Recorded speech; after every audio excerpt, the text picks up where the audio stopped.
Student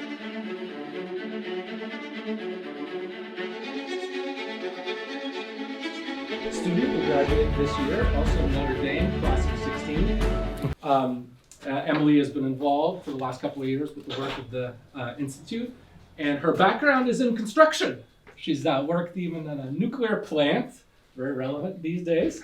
And for those of you who know, the Tappan Zee, or the former Tappan Zee Bridge, right? They call it something else now. Yeah. I think, yeah, we call it, I still call it Tappan Zee Bridge, right? She has worked on that project as well in 2018. So we're delighted to have someone from the business school come in and introduce her friend, Luke Foster. So Emily, welcome. Thank you. All right, well, thanks, Danilo. So Luke asked me yesterday to do his intro today, and I read through his bio, which has come to be this super impressive laundry list of academic achievements that I'll get to in just one short minute. When I met Luke 11 years ago, his intro instead of this was a skinny missionary kid from Mozambique who used a lot of big words. So now he's still most of those things. But I'm pleased to introduce him by all of his accomplishments in the past decade plus. So Luke is currently a postdoctoral research scholar in political science at the Center for Citizenship and Constitutional Government at the University of Notre Dame, go Irish. He received his doctorate from the University of Chicago's Committee on Social Thought, where he wrote his political theory dissertation on the question of elite education and democracy, entitled Excellence for the Democratic Age, Liberal Education and the Mixed Regime, and he holds a BA in English and History from Columbia University. So without further ado, I am excited to introduce Dr. Luke Foster.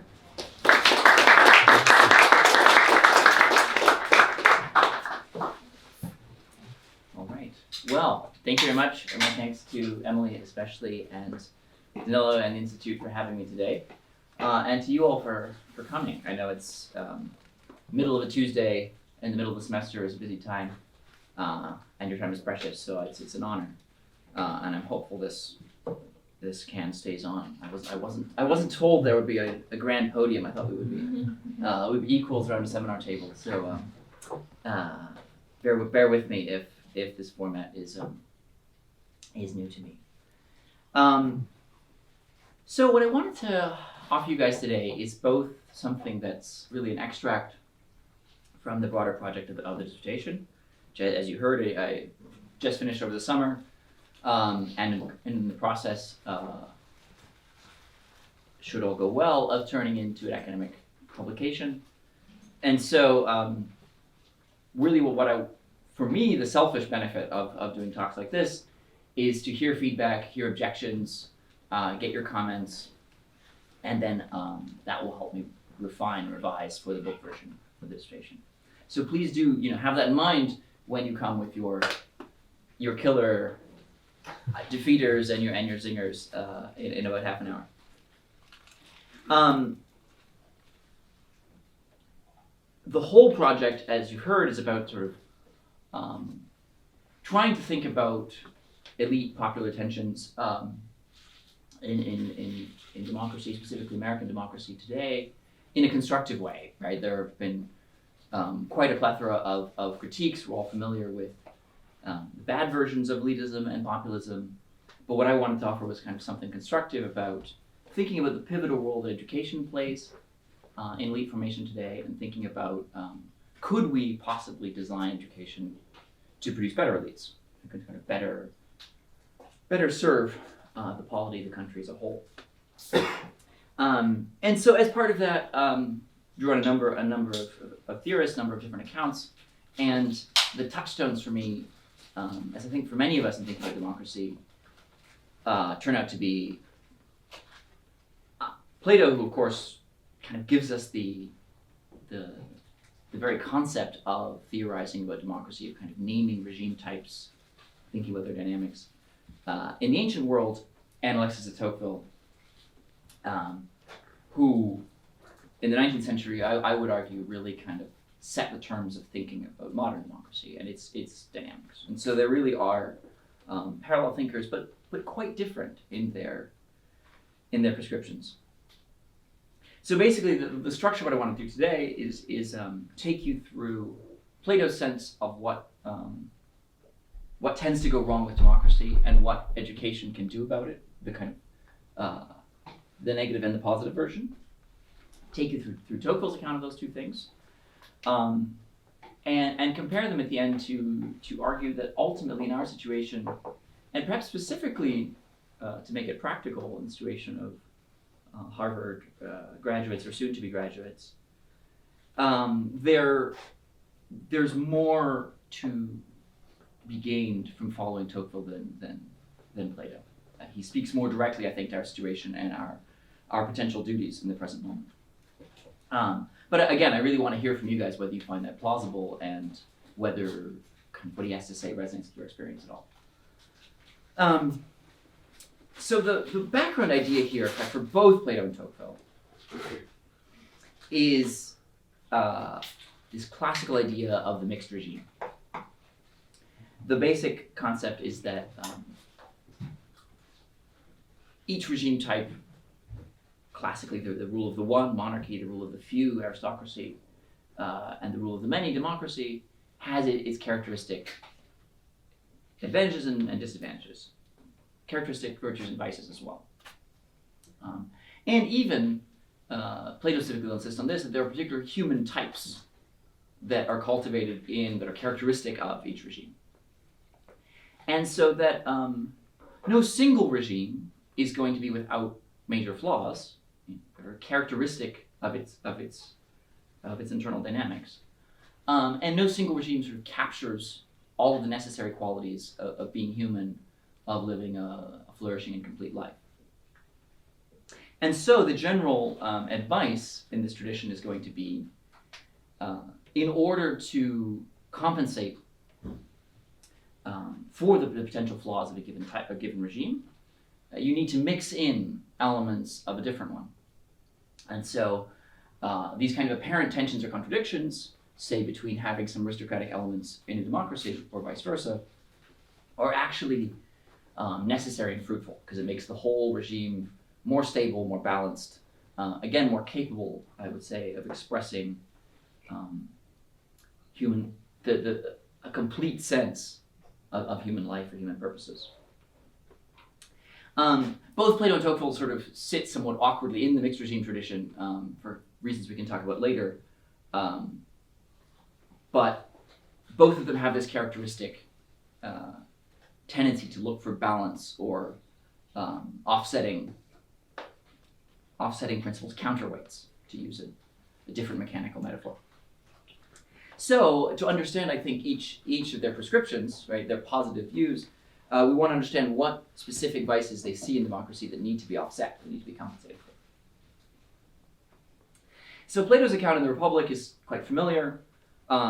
He does this very complicated analogy between different types of soul, human characters, and different cities and their government forms.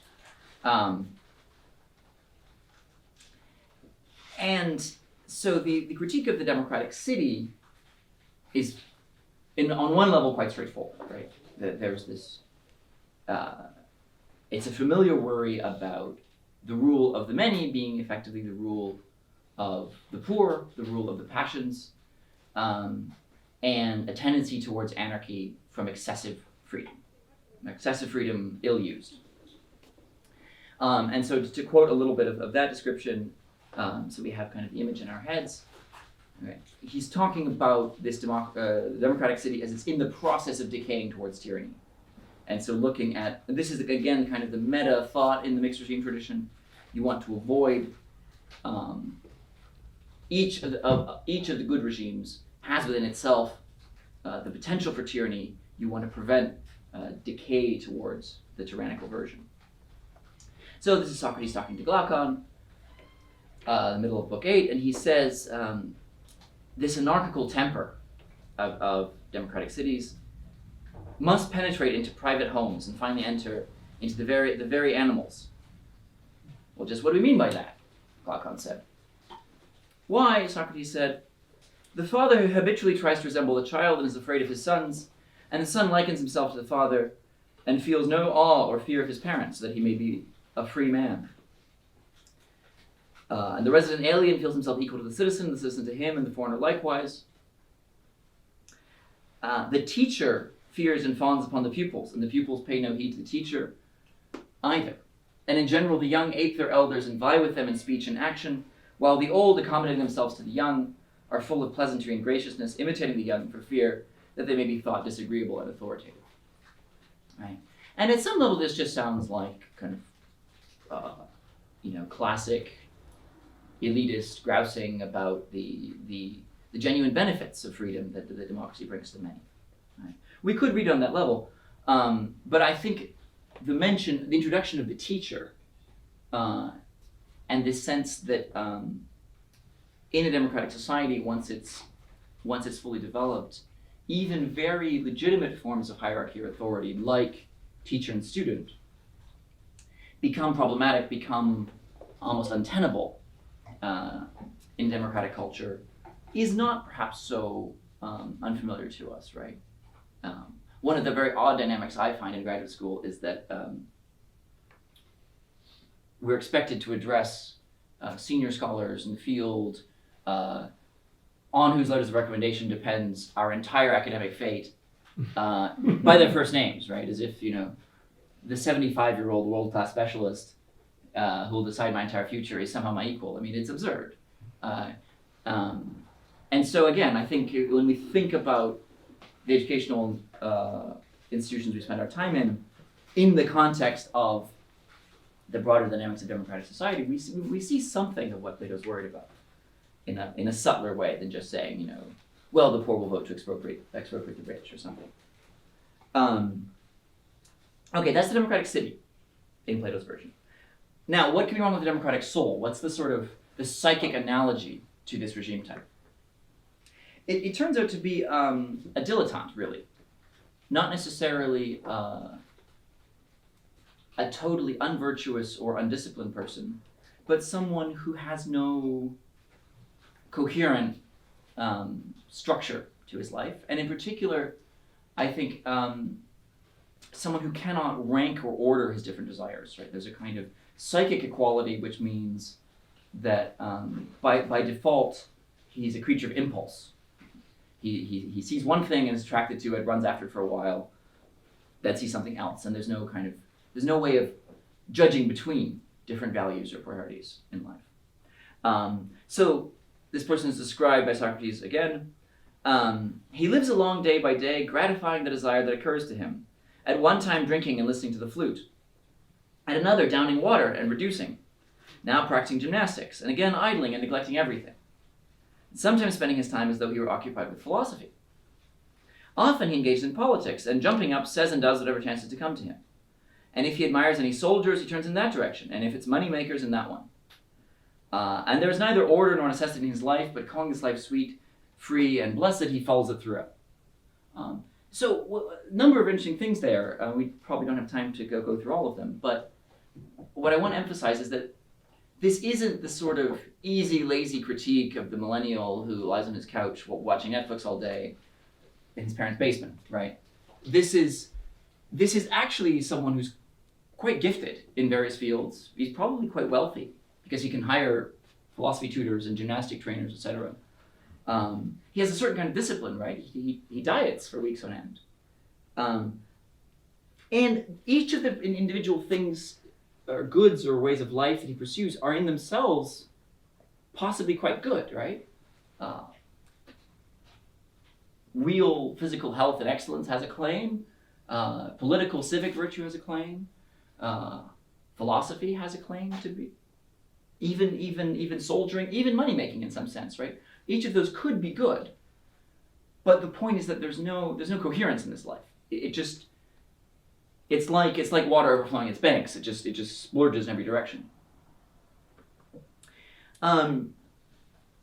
So the core assumption here that I think is really probably present in the whole Platonic corpus, but I'll restrict my claim to the Republic for fear of someone's Greek being far superior to mine, is to say that the assumption is that perhaps in all human souls, at least in quite a few human souls,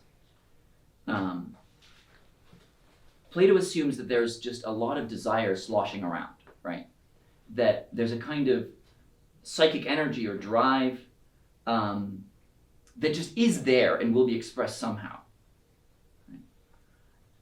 If this is ill-disciplined, unchanneled, it can result in this kind of wasted life of the democratic man, or it can result in the tyrant, right? The ambitious, bright young person who decides to channel his talents into ruling, gaining power for himself, right? And this is the psychic type that Socrates spends most of the time arguing with, right?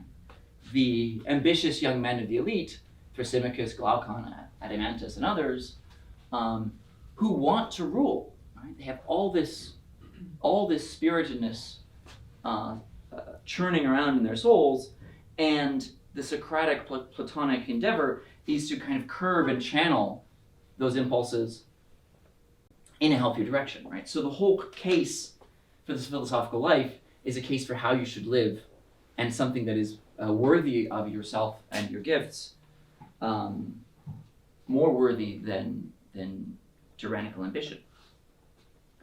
And so in practice, given that Socrates is pretty realistic about the fact that he can't probably make a whole city of these people, the philosopher king image, right, the image of the virtuous, well-ordered soul who's gotten this philosophical education, who's the result of having argued with Socrates and of having turned his desires to good ends, is a kind of rational, cosmopolitan, slightly ironic, detached figure, right? Because no city is probably going to be fully worthy of this kind of philosophical person.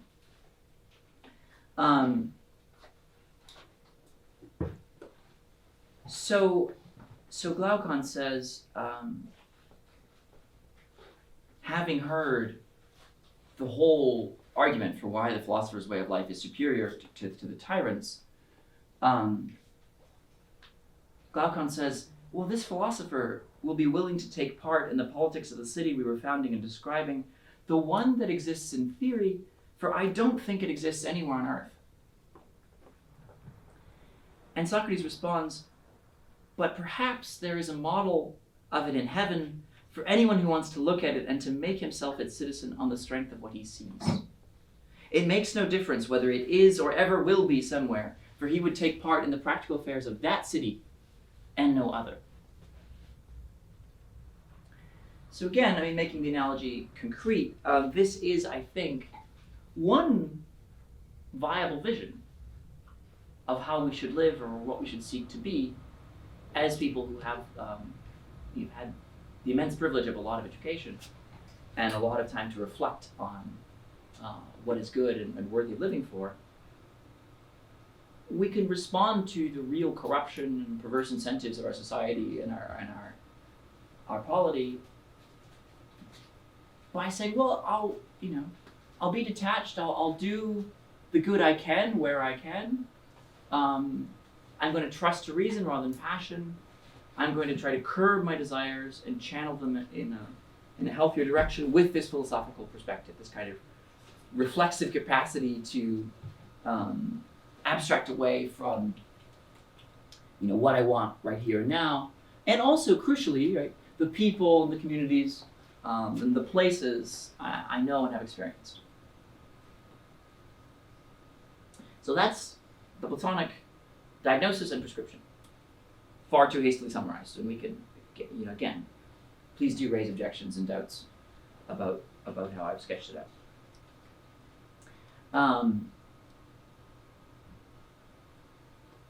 Tocqueville offers us something quite different. Potentially not fully contradictory with Plato, but I really think it's a sharp contrast. So Tocqueville, first of all, doesn't assume that it's just a perennial part of the human condition that everyone, or at least many souls, will have this kind of churning excess of desire that is anarchic, unchanneled, and will lend itself to tyranny if not properly educated. For Tocqueville, the problem specifically in modern democratic societies is quite different. Tocqueville's aware that there were ancients maybe who were as Plato described.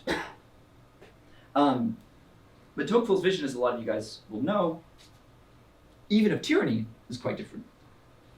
It's not the tyranny of one man or of a ruthless oligarchy. It's the tyranny of soft despotism, right? This sort of slow, gentle, stifling asphyxiation of civic life by an increasingly kind of provident state and just a comfortable society, the sort of the slow atrophy that peace and comfort and wealth can bring. And so for Tocqueville, this does come about because of defects in democratic psychology, but again, they're different defects. So the Tocquevillian democratic soul, democratic person, we might even say democratic self, because I think that actually captures in a major way the shift from the ancient to the modern vision, is lonely, is restless, and is apathetic. So to read you a couple kind of the most poetic quotes where he expresses this, it's pretty much all in Volume 2 of Democracy in America. First of all, he talks about the sort of the democratic conceit that everyone knows just as well as everyone else. No one needs to rely on any authority or tradition for their knowledge. Everyone is capable of rationally coming up with their own opinions, which he says, ironically, leaves us usually buffeted by, subject to the latest opinion poll to decide what we think about things. So he says, having just claimed that Americans are Cartesians without realizing it, each person then tries to be self-sufficient and glories in having beliefs that are his own. Men are no longer tied together except by interests and not by ideas. And you would say that human opinions no longer form anything other than a kind of intellectual dust that swirls on all sides, powerless to come together and settle.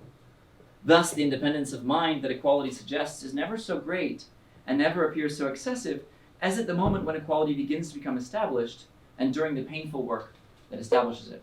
And I must apologize to the Frenchman in the room for daring to translate Tocqueville's beautiful prose, but it comes across relatively well in English as well, I think. So that's the intellectual problem, right? We don't know what to believe, and we're individually weak and limited. We don't live very long, so we sort of kid ourselves that we can do without anyone else's opinions, anyone else's thought or experience. Tocqueville also thinks that this democratic psychology expresses itself in a kind of excessive love of comfort, a sort of attachment to worldly goods, which means an unwillingness to risk one's comfort or one's life, even when it really matters, when it's actually necessary. And so in this really interesting set of chapters about the role of the military and the kind of martial spirit in democratic life, he says, there's a kind of dark side to even the wealth that a kind of commercial democratic society brings. Quote, the ever-increasing number of property owners friendly to peace, the development of personal wealth, which war so rapidly devours, this leniency of morals, this softness of heart, this predisposition towards pity that equality inspires, this coldness of reason that makes men hardly sensitive to the poetic and violent emotions which arise among arms, all these causes join together to extinguish military spirit. Right? So we've had the loneliness, that's the apathy side. There's also, very famously, a restlessness side, right? A kind of a ceaseless searching for happiness, which for Tocqueville, at least looking at America, primarily expresses itself in commerce, in the pursuit of wealth.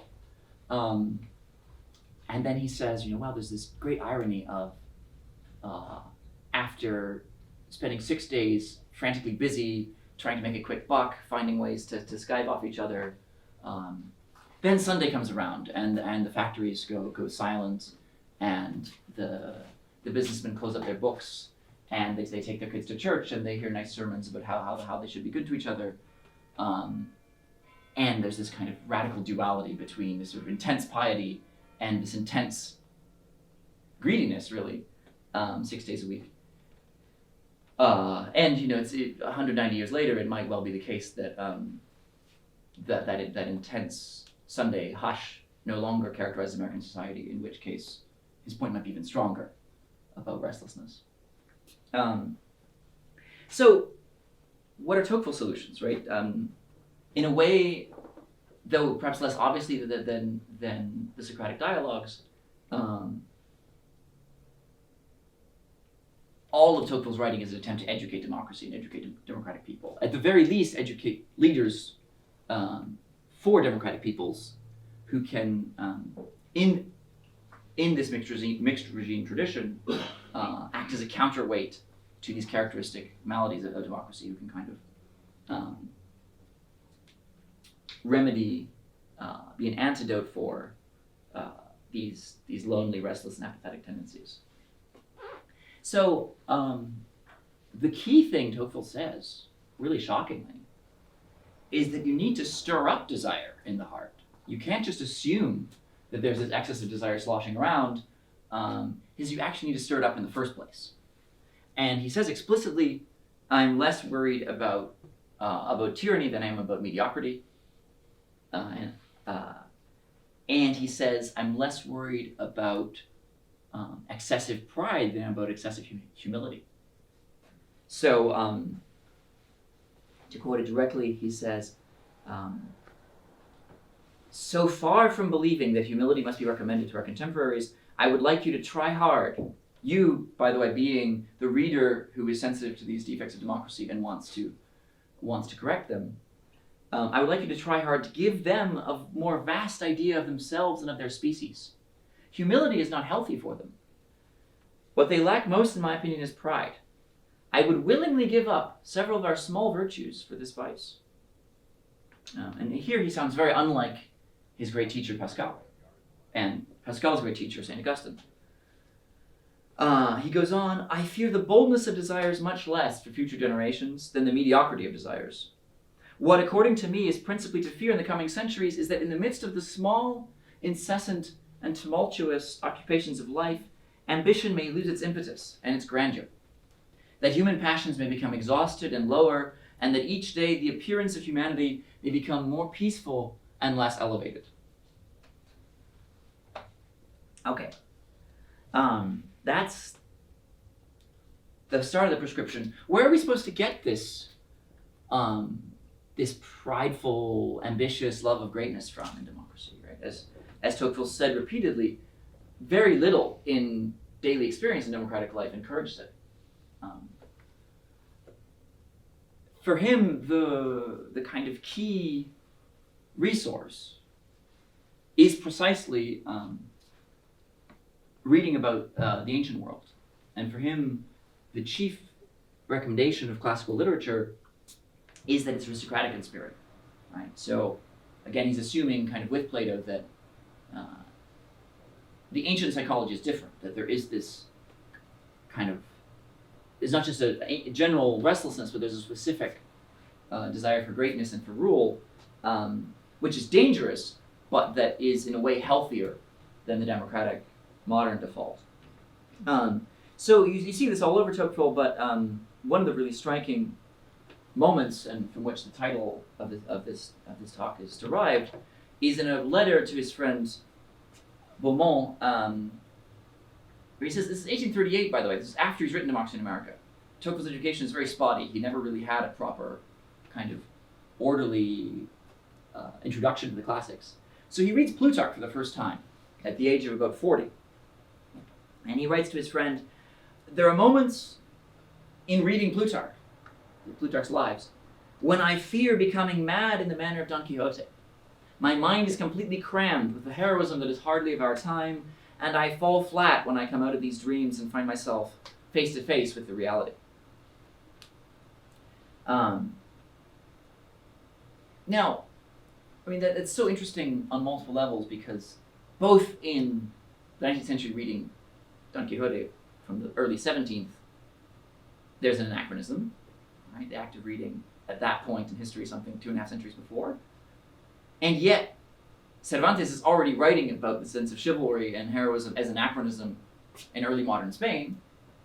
And all of this is derived from the anachronism of reading about ancient greatness, ancient statesmen, as a legislator in the July monarchy in the 19th century, right? Which for Tocqueville is kind of the epitome of petty bourgeois, kind of empty transactional politics, right? Where he goes to the assembly thinking he's going to give great speeches about the historic destiny of France, and there are these ridiculous little budget negotiations that take up all his time. Most of us, if we have any experience of student government committees, can relate, I think. So it turns out that even when you do, when you do actual practical politics and have experience in the modern democratic age, it doesn't feel very great, right? And Tocqueville still lives kind of at the tail end of an aristocratic society, right, where he could still, in his Norman village, expect that most of the local residents are his tenants and are going to go vote for him as a matter of course. He didn't really have to do modern electoral politics quite yet, and yet still he's already seeing this kind of pettiness, the more just but less grand quality of contemporary politics. So, to summarize the contrast, right? If Platonic education is philosophical to try to curb and bridle this innate condition of excessive desire, excessive passion, in Tocqueville, it's really poetic education that is less concerned with what is true or what is eternal, and is more concerned with stirring up the desire for great and noble action.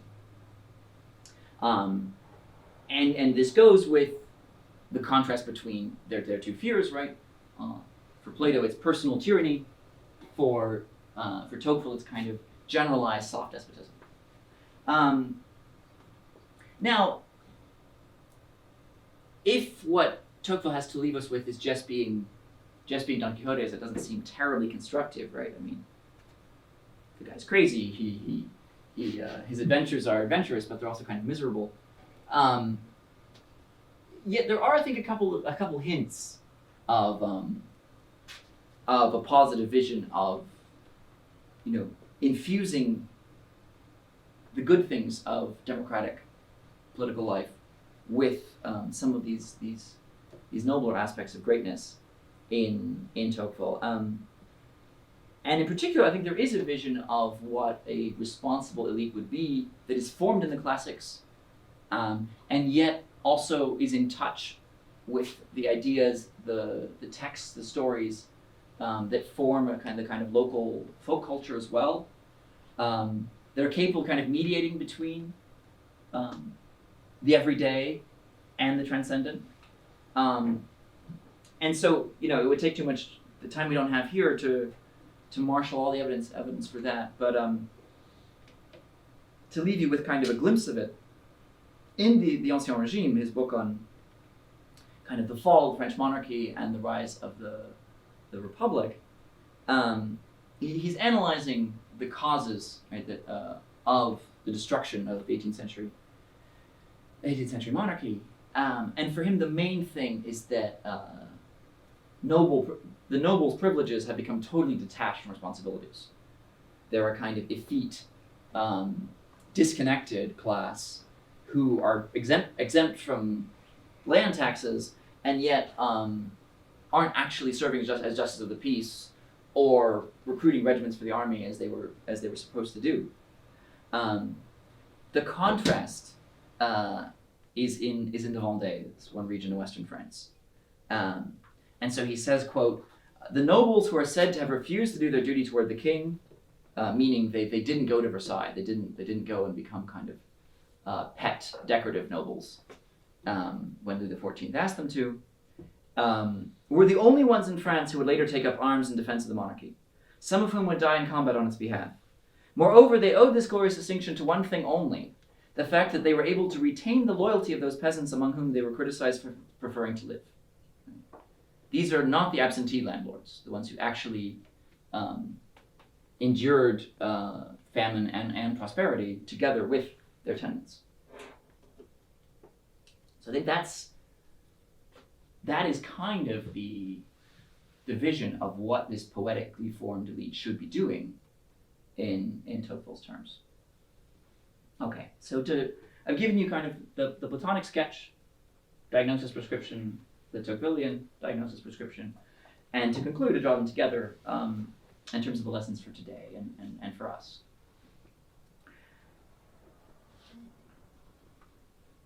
It seems that both education for philosophical truth and poetic education for courage are desirable, right? Who would deny?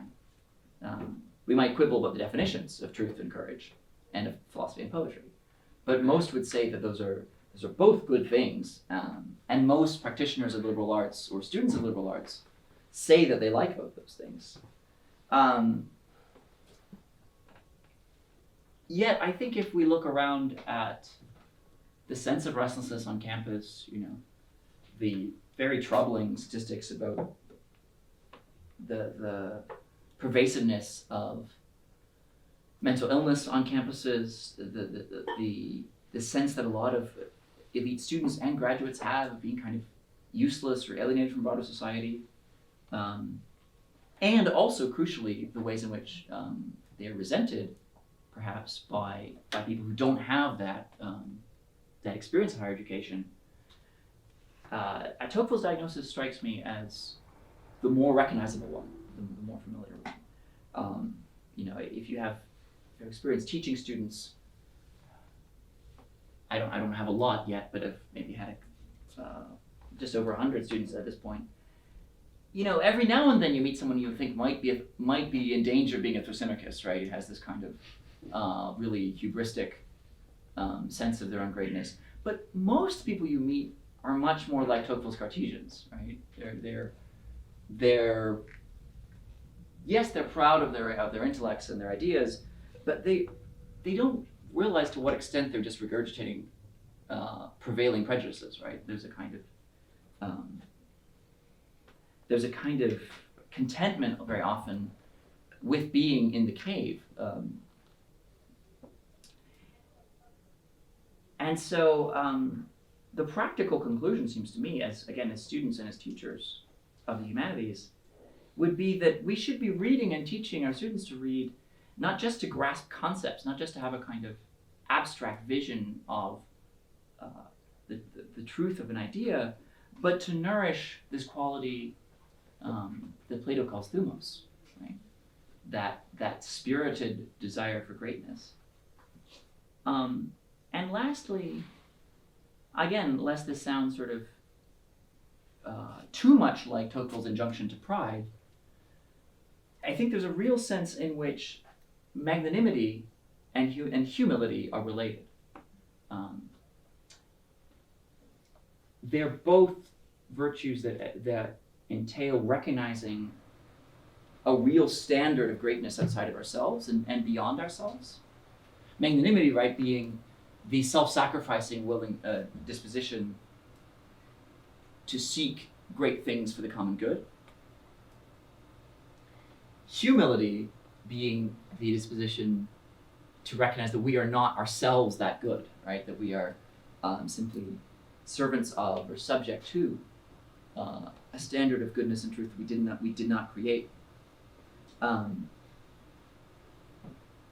So, while again, there's the version I think of Tocquevillian poetic Don Quixote style education, which could be just pride. I don't think it has to be that, right? And the example of El Quixote himself is a quite sort of beautiful image for that, actually, because though he has many faults and gets a lot of things wrong in his adventures, he never thinks that his own soul is the standard to judge by, right? He's always views himself as aiming to be chivalrous, aiming to be heroic, in light of these exemplars that he wants to measure up to. So, in his best moments, he is both magnanimous and humble at the same time. That's all I have, so looking forward to your questions and comments.